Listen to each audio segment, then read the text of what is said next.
नमस्कार दोस्तों, स्वागत है आपका जरधारी क्लासेस में। दोस्तों, आज से हम शुरू करने जा रहे हैं उत्तराखंड इतिहास का कोर्स। उत्तराखंड इतिहास का आज ये लेक्चर नंबर 1 है, जिसमें हम चर्चा करेंगे उत्तराखंड के ऐतिहासिक स्रोतों के बारे में।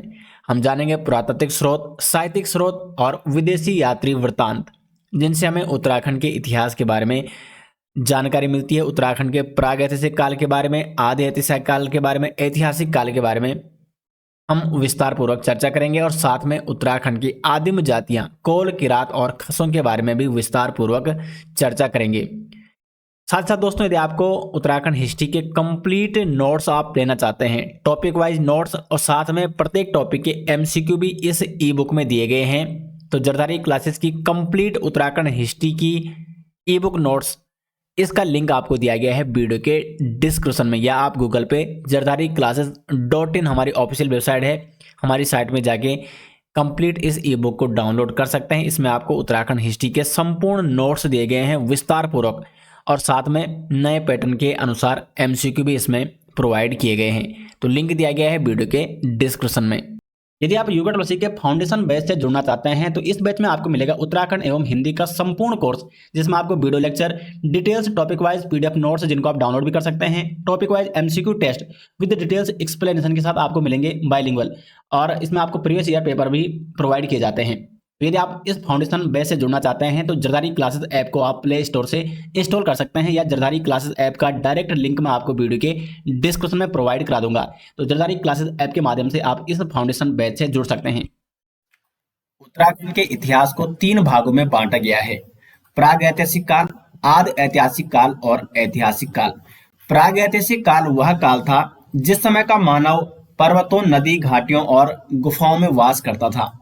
उत्तराखंड में प्रागैतिहासिक काल के जो स्रोत हैं वो है पाषाण युगीन उपकरण और गुहालेख चित्र। पाषाण युगीन उपकरण वे उपकरण थे जिनका प्रयोग मानव ने अपने विकास के विभिन्न चरणों में किया है, जैसे कि कुठार, छुर, छेनी, ये सभी उपकरण उत्तराखंड में प्राप्त हुए हैं। गुहालेख चित्र जिसमें आता है आपके अल्मोड़ा का लाखोडियार और चमोली की गोरखिया गुफा। इसमें जो गुहालेख चित्र है वो उत्तराखंड के प्रागैतिहासिक काल के बारे में हमें जानकारी देते हैं। दूसरा है आदि ऐतिहासिक काल। आदि ऐतिहासिक काल ये मानव के सांस्कृतिक विकास का दौर था, और इसमें जो उत्तराखंड में आदि ऐतिहासिक काल के स्रोत हमें देखने को मिलते हैं वो है पुरातात्विक प्रमाण, जिसमें ताम्र उपकरण हो गया, मृदभांड, समाधान, ये सभी आदि ऐतिहासिक काल के बारे में हमें जानकारी देते हैं। तीसरा है उत्तराखंड का ऐतिहासिक काल। तो उत्तराखंड का जो ऐतिहासिक काल के स्रोत है वो है मुद्राएं, जिसमें कुड़िन मुद्राएं काफी प्रसिद्ध हैं, ताम्रपत्र, अभिलेख, शिलालेख, जिसमें कालसी शिलालेख प्रसिद्ध है, बाड़ाहाट का स्तंभ शिलालेख, और बहुत सारे शिलालेख हैं जो उत्तराखंड में हमें मिले हैं, जो उत्तराखंड के ऐतिहासिक काल के बारे में हमें जानकारी देते हैं। उसके बाद है साहित्यिक प्रमाण, जिसमें विभिन्न धार्मिक ग्रंथ हो गया, जिसमें ऋग्वेद, स्कंद पुराण, बौद्ध और जैन धर्म के विभिन्न साहित्यिक प्रमाण जो हमें उत्तराखंड के ऐतिहासिक काल के बारे में जानकारी देते हैं। और इसमें हम जानेंगे विदेशी वृतांत के बारे में, जो विदेशी लेखक हैं उनके वृतांतों के बारे में। विदेशी लेखक जो वृतांत हैं वो उत्तराखंड के विभिन्न राजवंशों के बारे में जानकारी देते हैं। तो इस प्रकार उत्तराखंड के इतिहास को बांटा गया है, और आज हम अध्ययन करेंगे उत्तराखंड के इतिहास के विभिन्न स्रोतों के बारे में। सबसे पहले हम उत्तराखंड के प्रागैतिहासिक काल के जो विभिन्न स्रोत हैं उनके बारे में चर्चा करेंगे। बात करेंगे पुरातात्विक स्रोत, जिसमें सबसे पहले आता है पाषाण युगीन उपकरण। पाषाण युगीन उपकरण वे उपकरण हैं जिनका उपयोग मानव ने अपने विकास के विभिन्न चरणों में किया है, जैसे कि हस्त कुठार हो गया, छुर हो गया, छेनी हो गया, खुरचनी हो गया। यहाँ पे आप देख सकते हैं ये है सभी पाषाण युगीन उपकरण, और ये उपकरण, ये औजार उत्तराखंड के विभिन्न स्थानों से प्राप्त हुए हैं। अलकनंदा नदी घाटी, जिसमें डांग और स्वीर क्षेत्र आ गया, कालसी नदी घाटी और रामगंगा घाटी आदि क्षेत्रों से हमें पाषाण युगीन उपकरण प्राप्त हुए हैं। इससे इस बात की पुष्टि होती है कि प्रागैतिहासिक काल का मानव इन विभिन्न क्षेत्रों में निवास करता था। तो प्रागैतिहासिक काल के मानव के बारे में हमें जानकारी मिलती है अलकनंदा नदी घाटी से, कालसी नदी घाटी से और रामगंगा घाटी से। दूसरा यहाँ पे जो स्रोत है वो है शैलाश्रय लेख और गुहा चित्र, यानी विभिन्न गुफाओं में जो शैलाश्रय, जो चित्र मिले हैं, जो लेख मिले हैं, इस बात की पुष्टि करते हैं कि इस समय का जो मानव था वो इन गुफाओं में निवास करता था। तो इसमें सबसे पहले आता है लाखू उड्यार यानी लाखू गुफा। ये कहाँ है? ये है अल्मोड़ा में, अल्मोड़ा जनपद में स्थित है लाखू उड्यार यानी लाखू गुफा। इसकी खोज 1968 में हुई और इसके खोज करता है डॉक्टर महेश्वर प्रसाद जोशी। लाखू उड्यार की खोज डॉक्टर महेश्वर प्रसाद जोशी ने 1968 में की। कहाँ स्थित है? तो अल्मोड़ा के बाड़े छीना के पास दलबेड़ पर स्थित है लाखू उड्यार। लाखू उड्यार से हमें क्या क्या साक्ष्य देखने को मिलते हैं? तो लाखू गुफा से मानव तथा पशुओं के चित्र प्राप्त हुए और इस चित्र में मानवों को समूह में नृत्य करते हुए दिखाया गया है। लाखू उड्यार ये सुयाल नदी के तट पर स्थित है। तो लाखू उड्यार से जो प्राप्त साक्ष्य हैं वो है, एक तो मानव को यहाँ पे समूह में नृत्य करते हुए दिखाया गया है और एक इसमें मानव तथा पशुओं के चित्र भी प्राप्त हुए हैं। एक और इंपॉर्टेंट बात आपको लाखू उड्यार के बारे में नोट करनी है कि इन शैल चित्रों में भीमबेटका शैल चित्र के समान समरूपता देखी गई है। भीमबेटका शैल चित्रों के समान है ये, शैल चित्र से समरूपता।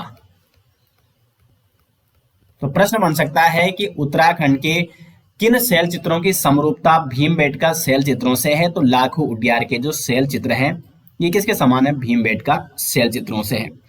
इस गुहा चित्र में 3 रंगों का विशेष रूप से प्रयोग किया गया है, सफेद, कथई और श्याम यानी काले रंग का इसमें प्रयोग किया गया है और यहाँ से मानव तथा पशु पक्षियों के शैल चित्र भी प्राप्त हुए। दूसरा है गोरखिया गुफा। अभी गोरखिया गुफा कहाँ है? तो यह है चमोली में। गोरखिया गुफा कहाँ है? चमोली में है। इसके खोज करता है राकेश भट्ट। तो गोरखिया गुफा की खोज किसने की है? राकेश भट्ट ने की है और यह है डुगरी गांव, चमोली जिले के थराली तहसील में अलकनंदा नदी के किनारे है गोरखिया गुफा। गोरखिया गुफा से जो हमें साक्ष्य देखने को मिलते हैं वो है मानव, भेड़, बारहसिंगा, लोमड़ी आदि रंगीन चित्र हमें गोरखिया गुफा शैल चित्रों से प्राप्त हुए। इन शैल चित्रों के बारे में डॉक्टर मठपाल कहते हैं, डॉक्टर मठपाल का कथन है इन शैल चित्रों के बारे में कि यहाँ पर इन शैलाश्रयों में लगभग 41 आकृतियां प्राप्त हुई हैं, जिसमें 33 तो मानव की आकृतियां हैं, 33 मानव आकृतियां और 8 यहाँ पे पशुओं की आकृतियां हैं। तो गोरखिया गुफा के बारे में डॉक्टर मठपाल का कथन है कि यहाँ पर 41 टोटल आकृतियां प्राप्त हुई हैं, जिसमें 33 मानव आकृतियां हैं और 8 यहाँ पे पशुओं की आकृतियां हैं। और इसमें जो मानव आकृतियां हैं इनको त्रिशूल आकार में अंकित किया गया है। और इन शैल चित्रों का जो मुख्य विषय है वो है पशुचारक संस्कृति और इसमें पशुओं को हाँकते हुए भी दिखाया गया है। तो इसका मतलब यहाँ पे इस बात की पुष्टि होती है कि उस समय का जो मानव है जो गोरखिया गुफा में निवास करते थे ये पशुओं को हाँकते हुए यहाँ पे दिखाया गया, यानी पशुचारक संस्कृति के बारे में ये जानकारी देते हैं गोरखिया गुफा का जो शैलाश्रय है। नेक्स्ट यहाँ पे फड़का नोली। फड़का नोली कहाँ है आपका? तो यह है अल्मोड़ा में। और फड़का नोली की खोज 1985 में डॉक्टर यशोधर मठपाल ने की और यहाँ पर 3 शैलाश्रय प्राप्त हुए हैं। चौथा है पेटसाल। पेटसाल भी कहाँ है आपका? अल्मोड़ा में है। पेटसाल की खोज 1989 में डॉक्टर यशोधर मठपाल ने की और यहाँ पर भी 2 शैलाश्रय हमें प्राप्त हुए हैं।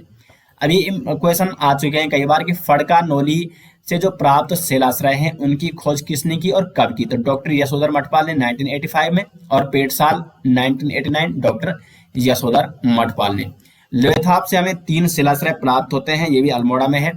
अल्मोड़ा के फलसीमा से योग मुद्रा और नृत्य मुद्रा आकृति वाली मानव आकृतियां प्राप्त हुई है।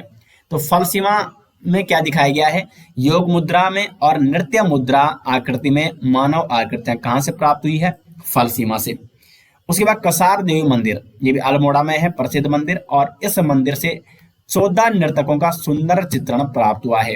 ये भी एग्जाम में पूछा जा चुका है कि 14 नर्तकों का सुंदर चित्रण कहां से प्राप्त हुआ है? कसार देवी मंदिर से। उसके बाद है किमनी गांव। तो किमनी गांव ये चमोली में स्थित है और यहाँ पर हल्के सफेद रंग के चित्रित हथियार और पशुओं के शैल चित्र मिले हैं। उसके बाद हुडली। हुडली कहाँ है? उत्तरकाशी। यह उत्तरकाशी में। उत्तरकाशी के हुडली में नीले रंग के शैल चित्र प्राप्त हुए हैं। तो ये विभिन्न शैल चित्र, शैलाश्रय और गुहा चित्र हैं जो हमें उत्तराखंड के इतिहास के बारे में जानकारी देते हैं। नेक्स्ट यहाँ पे उखल सदृश गड्ढे यानी कप मार्क्स। तो कप मार्क्स क्या होते हैं? ये विशाल शिलाओं यानी चट्टानों पर बने ओखल के समान गड्ढे होते हैं। ये आप यहाँ पे देख सकते हैं, ये है कप मार्क्स। और इस प्रकार के कप मार्क्स ओखल सदृश गड्ढे उत्तराखंड के विभिन्न स्थानों में प्राप्त हुए हैं। और इनकी जो सर्वप्रथम खोज की वो की हेनवुड ने सर्वप्रथम चंपावत जिले के देवीधुरा नामक स्थान पर इस प्रकार के कप मार्क्स यानी ओखलियों की खोज की। तो सर्वप्रथम कप मार्क्स यानी ओखल सदृश गड्ढे उत्तराखंड में किसने खोजे? हेनवुड ने। हेनवुड नाम इंपॉर्टेंट है दोस्तों, क्योंकि हेनवुड को श्रेय जाता है उत्तराखंड में पुरातात्विक स्रोतों की खोज का। तो उत्तराखंड में पुरातात्विक स्रोतों की खोज का श्रेय किसको जाता है? हेनवुड को। हेनवुड ने 1856 में उत्तराखंड में सर्वप्रथम पुरातात्विक स्रोतों की खोज की थी। एक और पुरातात्विक यहाँ पे आता है रिवेट कार्नक। रिवेट कार्नक ने 1870 ईस्वी को अल्मोड़ा के द्वारहाट के चंद्रेश्वर मंदिर में लगभग इसी प्रकार के 200 कप मार्क्स इन्होंने खोजे। और इनकी विशेषता ये थी कि ये 12 समांतर पंक्तियों में लगे हुए थे। और रिवेट कार्नक ने इन शैल चित्रों की तुलना, इन कप मार्क्स की तुलना किससे की? इनकी तुलना उसने की यूरोप के शैल चित्रों से। तो रिवेट कार्नक ने जो द्वारहाट के चंद्रेश्वर मंदिर में कप मार्क्स खोजे, इसकी तुलना उसने की यूरोप के शैल चित्रों से। यशोधर मठपाल को द्वारहाट मंदिर से कुछ दूर पश्चिमी रामगंगा घाटी के नौला ग्राम में इन्हीं के समान 72 कप मार्क्स प्राप्त हुए हैं। तो ये जो कप मार्क्स है उत्तराखंड के विभिन्न पुरातात्विक, विभिन्न इतिहासकारों ने विभिन्न स्थानों पर इन कप मार्क्स की खोज की है। और ये मैंने आपको यहाँ पे बता दिया है कौन कौन स्थानों से ओखल सदृश गड्ढे यानी कप मार्क्स प्राप्त हुए। दोस्तों, यदि आप उत्तराखंड कॉम्पिटिटिव एग्जाम की तैयारी कर रहे हैं और जलधारी क्लास के ऑनलाइन कोर्स से जुड़ना चाहते हैं तो प्ले स्टोर से इंस्टॉल कीजिए जलधारी क्लासेस का ऐप। इस एप्लीकेशन में आपको detail course, topic wise mock test, full mock test और साथ ही पीडीएफ नोट्स डाउनलोड करने के लिए मिल जाता है। तो प्ले स्टोर से इंस्टॉल कीजिए जलधारी क्लासेस का ऐप। नेक्स्ट है ताम्र उपकरण। ताम्र उपकरण जो कि एक प्रसिद्ध स्रोत है उत्तराखंड के प्रागैतिहासिक काल और आदि ऐतिहासिक काल का।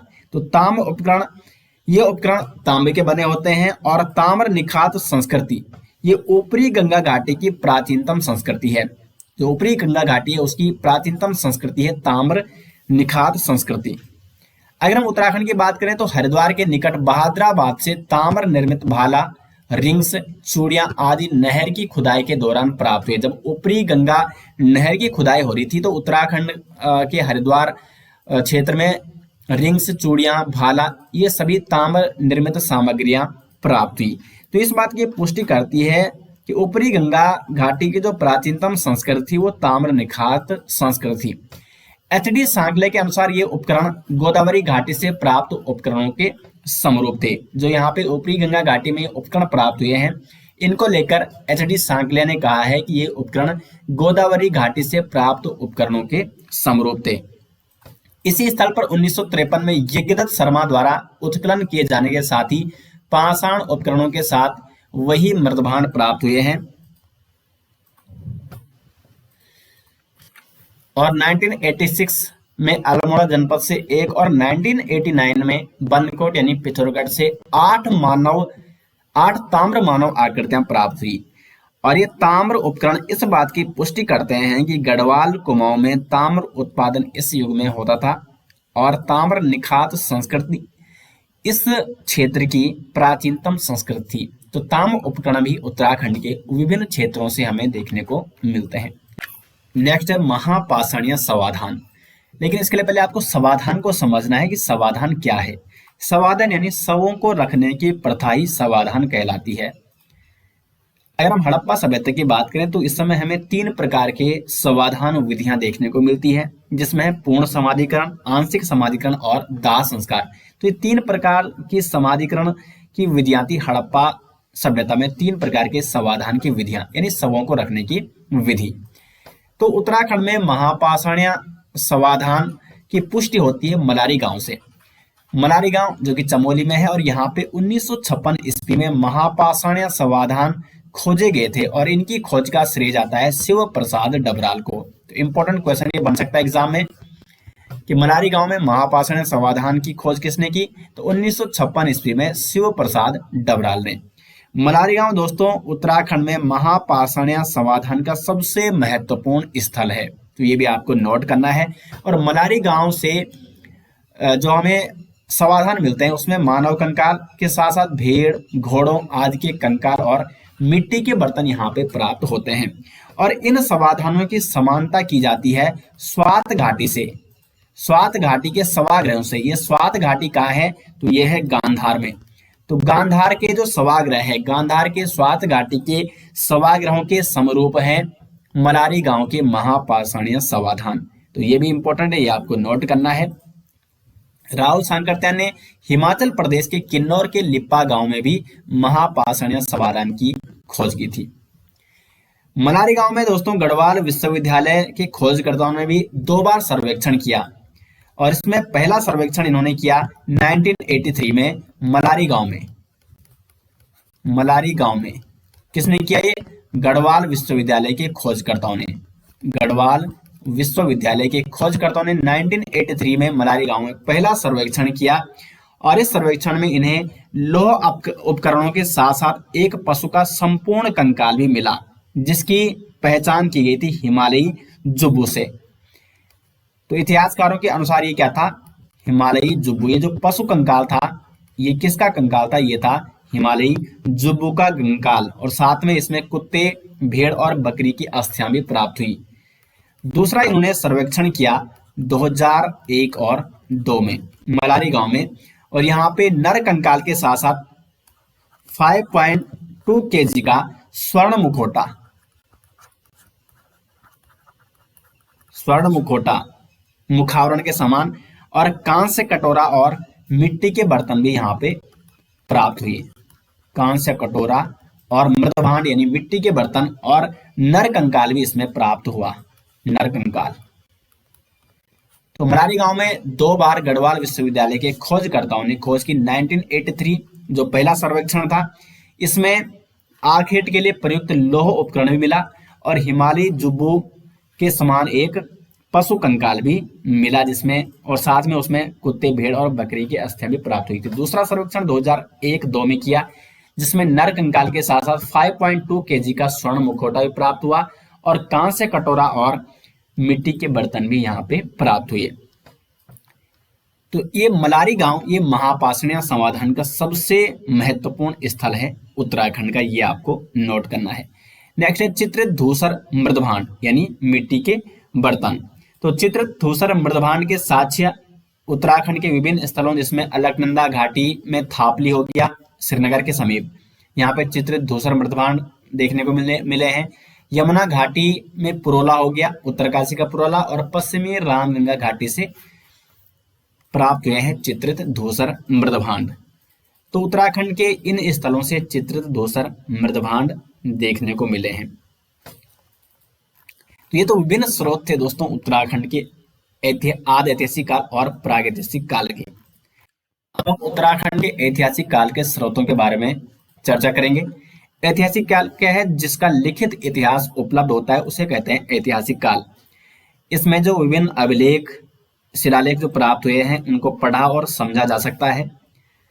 अगर हम उत्तराखंड के ऐतिहासिक काल के स्रोतों के बारे में बात करें तो इसमें साहित्यिक स्रोत और विदेशी यात्रा वृतांत स्रोत हैं। साहित्यिक स्रोत में धार्मिक साहित्य, जिसमें वेद, पुराण, रामायण कालीन और महाभारत कालीन विभिन्न साहित्य, और जैन और बौद्ध साहित्य। लौकिक साहित्य और उत्तराखंड लोक साहित्य, जिसमें उत्तराखंड के जागर, पवाड़े, तो इनसे भी हमें उत्तराखंड के ऐतिहासिक काल के बारे में जानकारी प्राप्त होती है। और दूसरा ऐतिहासिक काल का जो प्रमुख स्रोत है वो है विदेशी यात्रा वृतांत। तो विदेशी यात्रा वृतांत में भी हमें उत्तराखंड के विभिन्न राजवंशों के बारे में, विभिन्न ऐतिहासिक घटनाक्रम के बारे में जानकारी मिलती है। तो इनके बारे में अब हम चर्चा करेंगे। तो सबसे पहले उत्तराखंड ऐतिहासिक काल के स्रोत में सबसे पहले आता है धार्मिक साहित्य। धार्मिक साहित्य में सबसे पहले चर्चा करेंगे वेद के बारे में।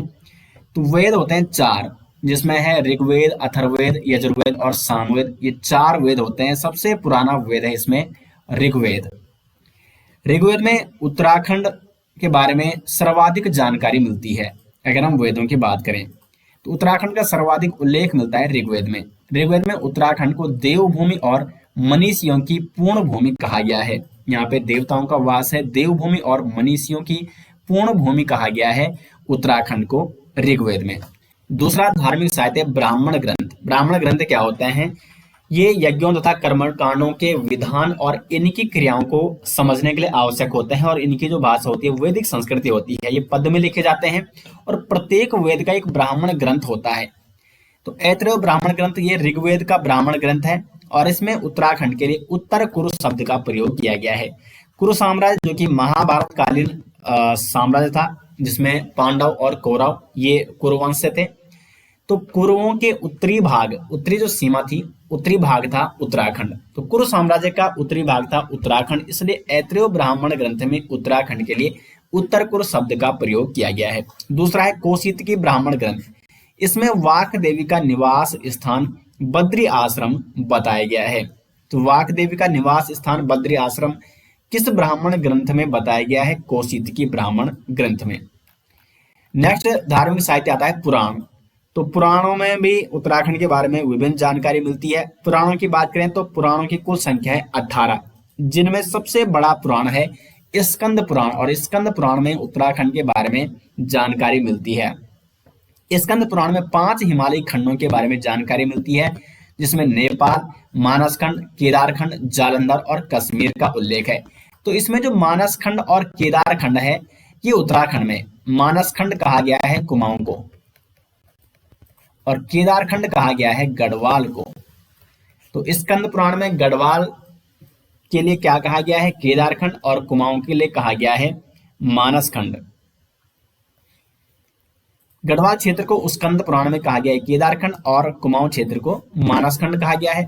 केदारखंड में गोपेश्वर को गोस्थल नाम से वर्णित किया गया है, और वहीं मानसखंड में अल्मोड़ा को राम क्षेत्र कहा गया है। इंपॉर्टेंट क्वेश्चन है, गोपेश्वर को केदारखंड में गोस्थल कहा गया है, और अल्मोड़ा को मानसखंड में राम क्षेत्र। अब क्वेश्चन इस प्रकार से बनता है कि गोपेश्वर या अल्मोड़ा को स्कंद पुराण में क्या कहा गया है, क्योंकि स्कंद पुराण के ही भाग हैं केदारखंड और मानसखंड।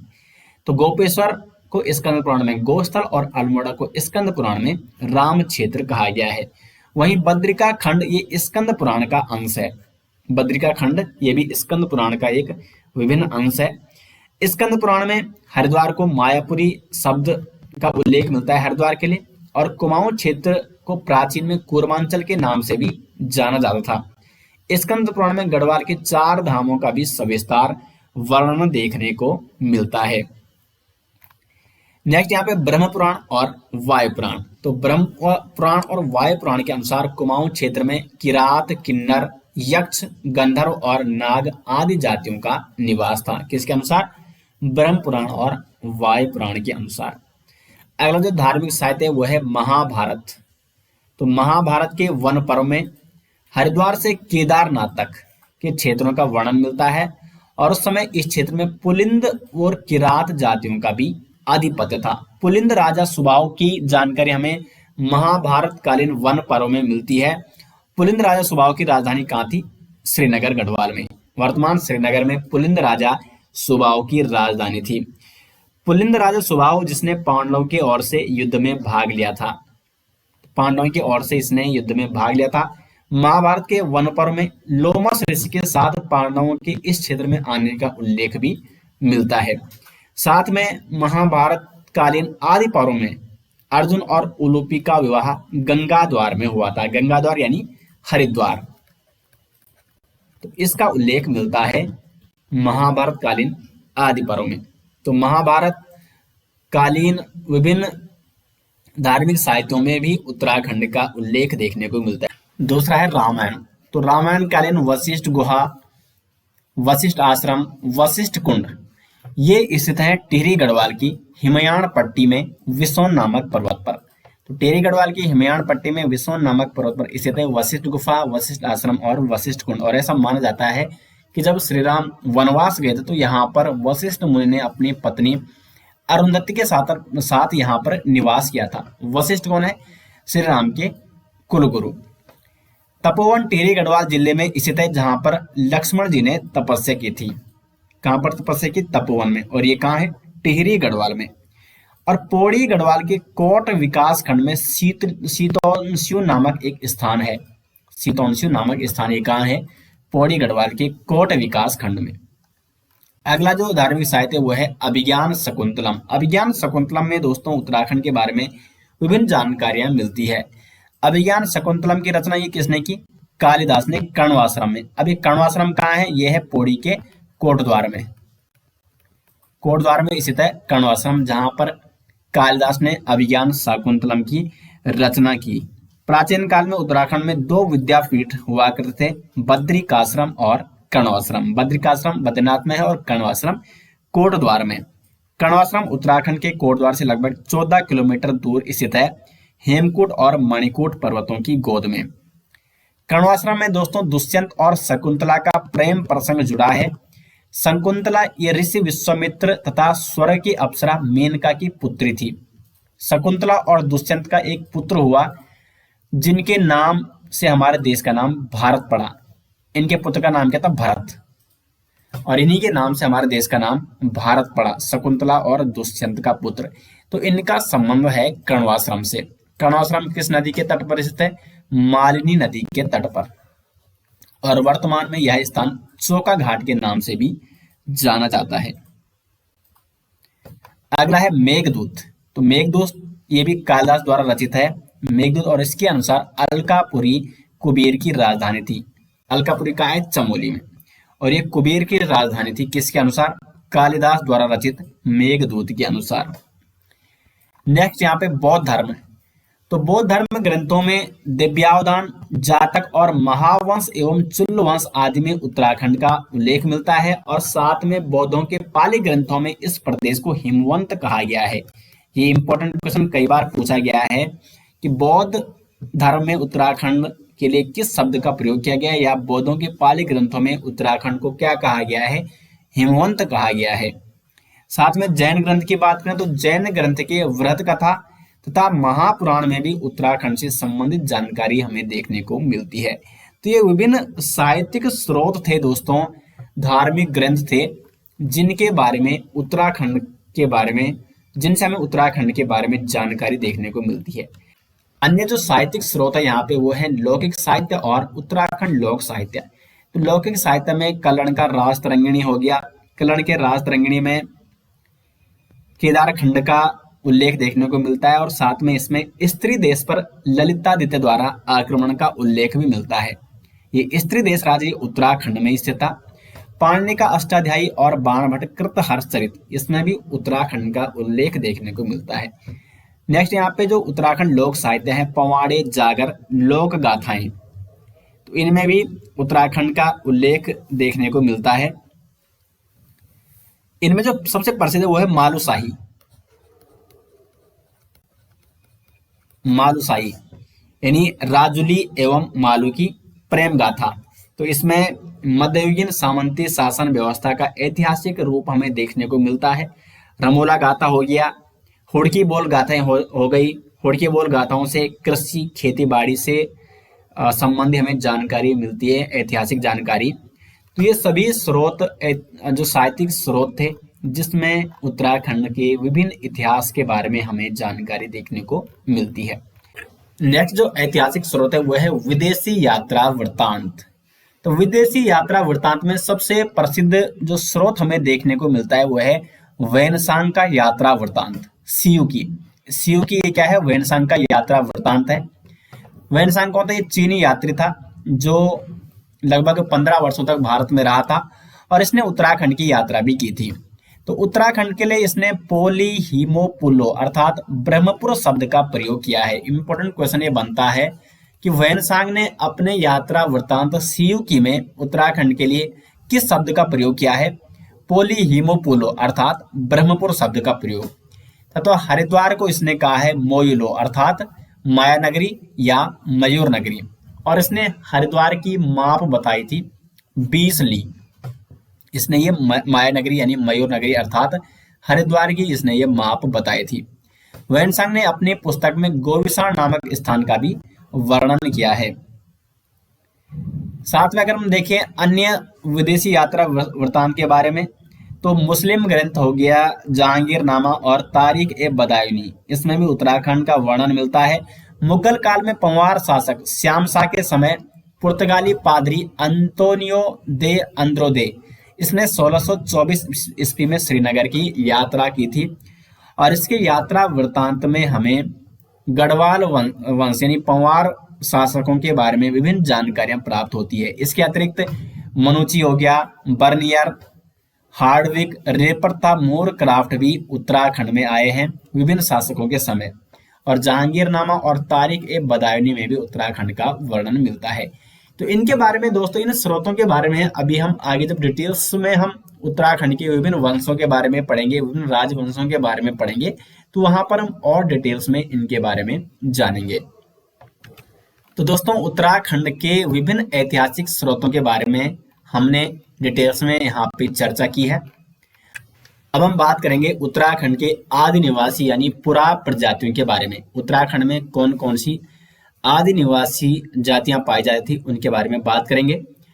जैसे कि इससे पहले हम चर्चा कर चुके हैं कि उत्तराखंड में मानव निवास के साक्ष्य प्रागैतिहासिक काल से मिलते हैं, और प्रागैतिहासिक काल का मानव उत्तराखंड के विभिन्न स्थानों पर निवास करता था। अगर हम बात करें उत्तराखंड के आदि निवासी यानी पुरा प्रजातियों के बारे में, तो सबसे प्राचीन जो पुरा प्रजाति मानी जाती है उत्तराखंड की, वो है कोल। यानी उत्तराखंड में सबसे पहले निवास कौन करते थे? कोल करते थे। कोल प्रजाति को उत्तराखंड की सबसे पुरानी पुरा प्रजाति माना जाता है या आदि निवासी जनजाति माना जाता है। तो उत्तराखंड की सबसे पुरानी पुरा प्रजाति किसे माना जाता है? कोल प्रजाति को माना जाता है। कोल प्रजाति को मुंडा जनजाति या सवर भी कहा जाता है। इनका प्रमुख व्यवसाय क्या था? कृषि और पशुपालन। और कुमार कुमारी कोलों की एक प्रसिद्ध सामाजिक प्रथा भी थी। ये प्रकृति पुजारी थे अन्य आदिम जातियों के समान, और इतिहासकारों के अनुसार विष्णु के जो दशावतार हैं, जिसमें मत्स्य, कूर्म, वराह और नरसिंह हैं, इनकी कल्पना भी किसने की है? कोल प्रजातियों ने की है। तो यह है उत्तराखंड की सबसे पुरानी पुरा प्रजाति। उसके बाद जो दूसरी प्रजाति आती है वो है किरात। किरात शब्द की उत्पत्ति हुई है संस्कृत शब्द कृधन अत से। कृधन अत से किरात शब्द की उत्पत्ति मानी जाती है, और किरातों को विभिन्न साहित्यिक ग्रंथों में किर कहा गया है, किन्नर भी कहा गया है इनको विभिन्न साहित्यिक ग्रंथों में, और इनको किर पुरुष भी कहा गया है। साथ में स्कंद पुराण के केदारखंड में किरातों के लिए भील शब्द का उल्लेख भी किया गया है। तो स्कंद पुराण के केदारखंड में किरातों के लिए किस शब्द का प्रयोग किया गया है? भील शब्द का प्रयोग किया गया है।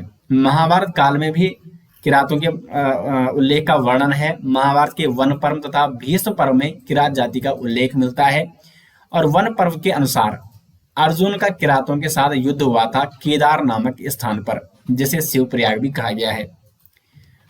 विभिन्न पुराणों में गंगा, पार्वती और दुर्गा को किराती भी कहा गया है। तो किराती किसे कहा गया है?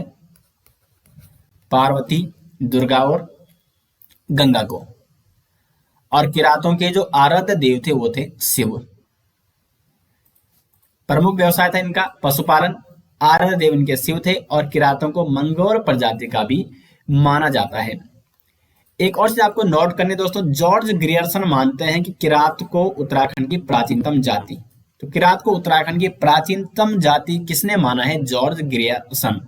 जबकि विभिन्न इतिहासकारों के अनुसार उत्तराखंड की जो सबसे प्राचीनतम जाति थी वो थी कोल, लेकिन जॉर्ज ग्रियर्सन उत्तराखंड की प्राचीनतम जाति किसे मानते हैं? किरातों को मानते हैं। तो इस प्रकार से प्रश्न भी कई बार एग्जाम में पूछा जा सकता है। नेक्स्ट यहाँ पे वो है खस। तो किरातों को पराजित करके उत्तराखंड के विभिन्न स्थानों पर बसे फिर खस। देखो सबसे पहले यहाँ पे कौन थे? कोल। फिर कोलों को पराजित करके यहाँ पे किरातों ने निवास किया, ऐसा मानते हैं इतिहासकार। और उसके बाद किरातों को पराजित करके यहाँ पे खसों ने आधिपत्य किया था। तो खसों से पूर्व उत्तराखंड में किरातों का आधिपत्य था। राहुल सांकृत्यायन इस बात की पुष्टि करते हैं कि उत्तराखंड खस भूमि बनने से पहले किरात भूमि हुआ करती थी, और उत्तराखंड के विभिन्न स्थानों पर किरातों का निवास हुआ करता था। लेकिन खसों ने इनको यहाँ से खदेड़कर फिर यहाँ पे अपना आधिपत्य स्थापित किया था। खसों को आर्यों का वंशज माना जाता है। जो खस यहाँ पे जाति निवास करते उन्हें आर्यों का वंशज माना जाता है। राजशेखर की पुस्तक काव्य मीमांस में कार्तिकेयपुर शासक खसपति का उल्लेख भी मिलता है। कार्तिकेयपुर शासक थे खसपति, और इसका उल्लेख मिलता है राजशेखर की पुस्तक काव्य मीमांस में। वृहद संहिता में खसों को तंगा कहा गया है, कुलुत, सैमनिंद्र कहा गया है, वनराष्ट्र, ब्रह्मपुर, कौनिंद आदि देशों के साथ इनका वर्णन भी देखने को मिलता है। तो खसों को वृहद संहिता में क्या कहा गया है? तंगा कहा गया है। महाभारत हो गया, मुद्रा राक्षस, वृहद संहिता आदि ग्रंथों में खसों का उल्लेख हमें देखने को मिलता है। खस जाति ये गुप्त कालीन थी, ऐसा भी बहुत सारे इतिहासकार मानते हैं। और खसों की जो आजीविका का मुख्य साधन था वो था कृषि और पशुपालन। अगर हम खसों में प्रचलित सामाजिक प्रथाओं के बारे में बात करें तो इनमें कुछ प्रसिद्ध सामाजिक प्रथाएं थी, जैसे घर जमा, यानी घर जमाए रखने की प्रथा थी खसों में। जेठों यानी ज्येष्ठ पुत्र उत्तराधिकारी होगा। झटेला प्रथा, झटेला प्रथा क्या थी खसों की? यदि कोई स्त्री दूसरे व्यक्ति से विवाह कर ले तो उसके पूर्व पति से उत्पन्न पुत्र को झटेला कहा जाता है। तो झटेला प्रथा भी खसों में देखने को मिलती। टिकुआ प्रथा अर्थात विधवा का अन्य पुरुष के साथ संबंध, यदि किसी विधवा का अन्य पुरुष के साथ संबंध है तो उसको टिकुआ प्रथा कहा जाता था। और देवदासी प्रथा यानी ज्येष्ठ पुत्री को मंदिर में दान करने की प्रथा थी खसों में। अब यहाँ पे एक और प्रश्न इस प्रकार से भी बन सकता है एग्जाम में, आदि निवासी पुरा प्रजातियों का सही क्रम कौन सा है?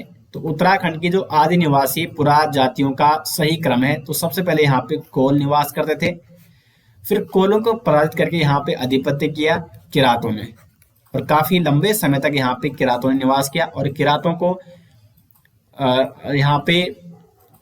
को खदेड़ कर यहाँ पे अधिपत्य फिर किसने स्थापित किया? खसों ने।